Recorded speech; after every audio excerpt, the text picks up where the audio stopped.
For today's video ay makain tayo ng unlimited wings at unli sangyupsal. And yes, manami talaga kumain sa mga kainan na unli dahil pag gusto ka kakaon. Kaya lang tawin mo itong video kay mawaswas na kaon.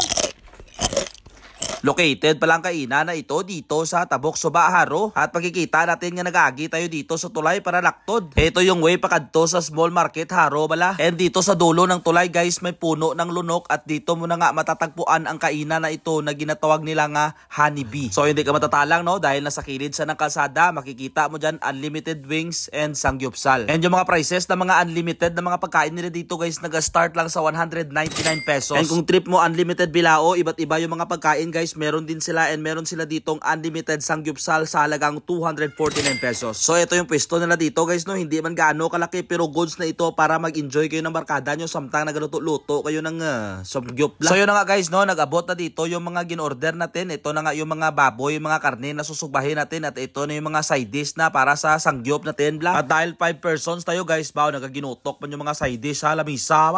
So kita nyo no punong-puno yung lamisa namin no. Unlimited wings kami dyan guys at unli sangyupsal yung ginpang order namin ng mga pagkain. Bao kahit hindi pa kami nag-umpisa kakain dito guys, do mabubusog na tayo no dahil punong-puno yung lamisa. And dahil maluto pa kami guys no, bao si Ma'am Shi nagpudyot na sa kagad dito ng chicken para matirawan niya bala kung ano kanamit yung sabor ng kanilang unli wings. Bao nagamurarat yung mata niya dahil mainit na dito yung lutuan at pamutang na yung mga hotdog at mga baboy yan para maluto na dayon bla. Buti na isipan nila ito guys itong sangyup na ito no dahil perfect talaga ito sa mga barkada blang nga talagsalang nagakitanay bla. Dahil while naga-enjoy kayo sa pagluto-luto ng mga kakainin nyo at the same time naga-enjoy din kayo while naga-istorya kayo ng mga barkada nyo. So sabi ko bala kayo mag-istorya dyan basta kit-kitin ko itong mga manok nila dito Okay guys, yung timplada ng kanilang mga manok dito and goods man yung mga flavor ng kanilang manok. Since unli wings siya guys, iba't ibang flavor yan guys no. Pag gusto ka lang kapili kung ano nga flavor dahil idudulong yan nila sa iyo. Alangan man magkaon ka guys ng unli wings tapos isang flavor lang, adobo.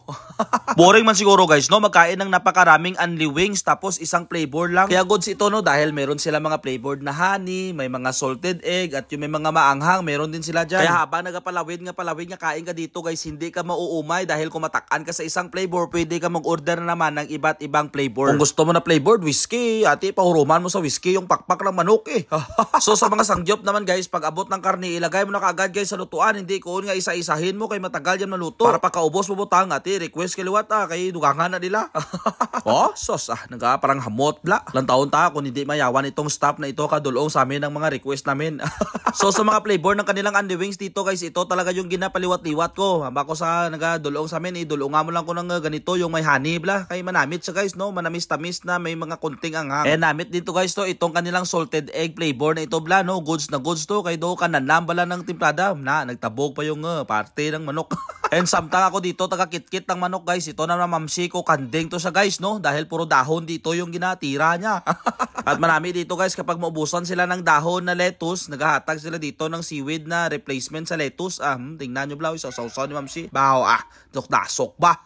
So marami guys dahil pagkatapos namin kumain dito, ginbigyan kami ng voucher na pwede mo ipamigay sa mga kamag-anak mo at pwede nilang dalhin kung gusto nilang kumain dito sa Honeybee High. Kaya ano pa ginahulat mo, nagay ka comment ng sana all dyan, itag yung mga barkada mo dyan kaga maglagaw kayo dito at mag-food trip kayo.